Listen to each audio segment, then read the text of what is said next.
Now, of course, when people get to know you, they'll judge you by more than just how you appear, but physical, outside, inside. Here's what's good advice. Make sure the outside is an excellent reflection of the inside. Interesting phrase written. It says, God looks on the inside, people look on the outside. So you got to take care of both.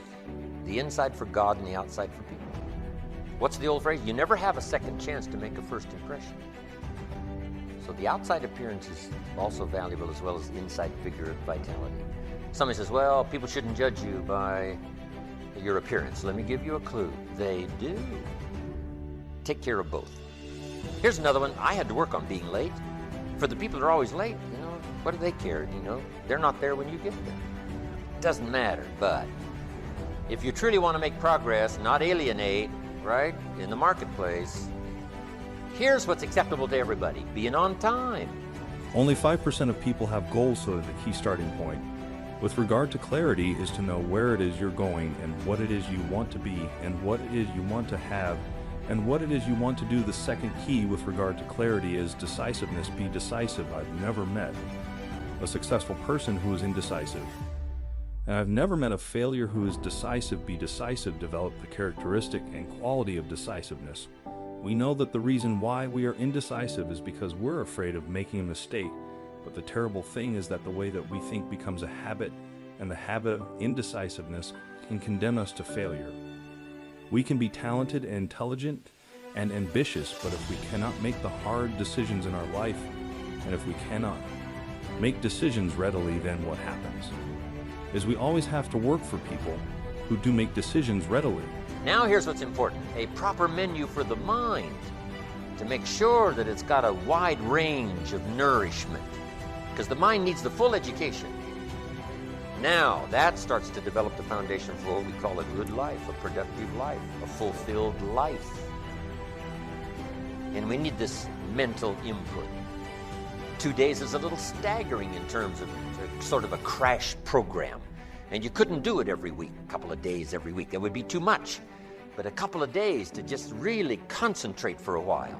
Hopefully I send you away from here tomorrow a little mind weary, right? Of taking all these notes and trying to get it all and trying to think about it while you take notes. I know it's an intense session of a couple of days, but I'm telling you, it's going to be so valuable for me to express it and for you to get it.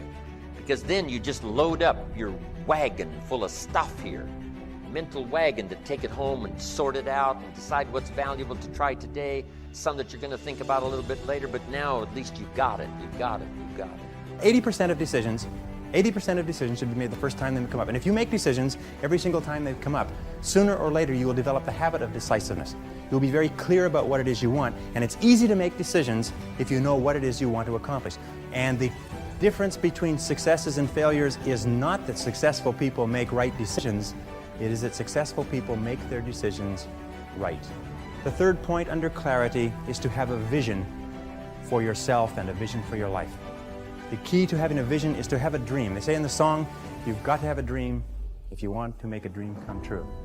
And you can fulfill your dreams. All the great movers and shakers throughout all of history have been dreamers. They've been people with dreams. They've been people with visions. All leaders have vision. In the Book of Solomon it says, where there is no vision, the people perish. And the metaphysical meaning of that is that where people lack vision, they perish inside because they lose the excitement and the thrill of life. 25 years old. Make enough mistakes. Don't worry. You fall, you stand up. You fall, you stand up. Enjoy it. 25 years old, enjoy the show. Enjoy the show. From 30 to 40 years old, you have to think very clearly.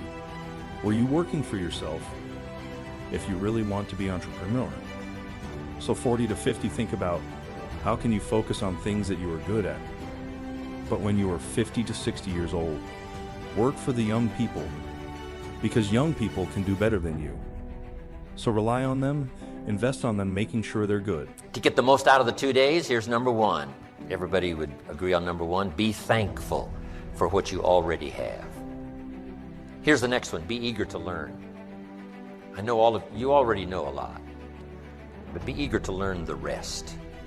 I've learned a lot in my years, but I'm eager to learn the rest.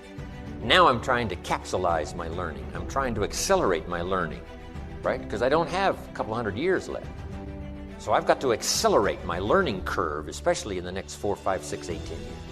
And I'm asking you to do the same. An accelerated learning curve to maximize the time. To learn as much now in 1 year as you used to learn over 5 years. Just accelerate the curve. Eager to learn. No matter how much you know, you can always learn a bit more.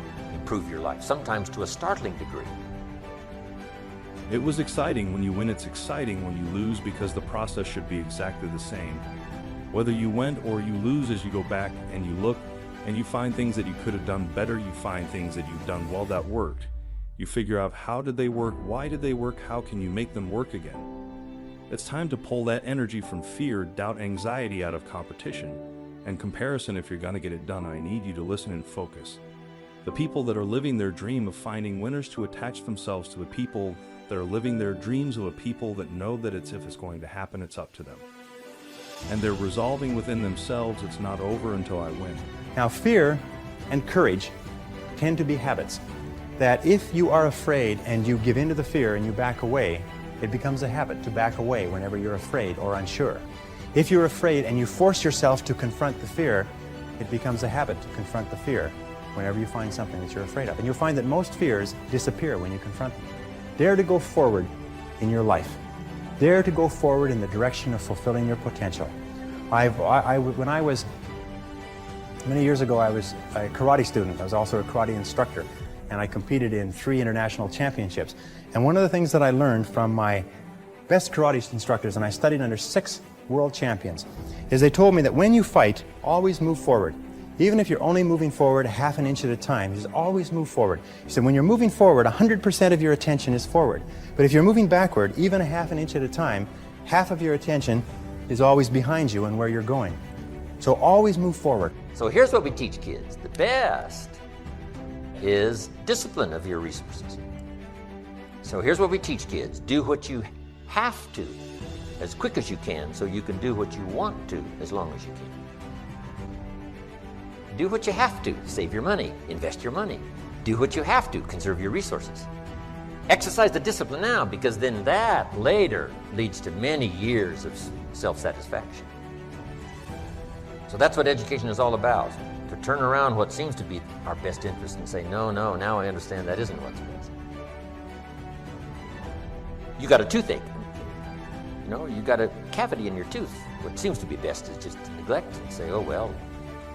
But here's what's the problem with the cavity. It doesn't get better. So you got to go take care of it.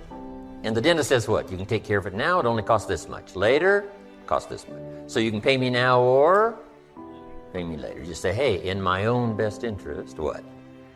Better to pay up front. Discipline is better up front.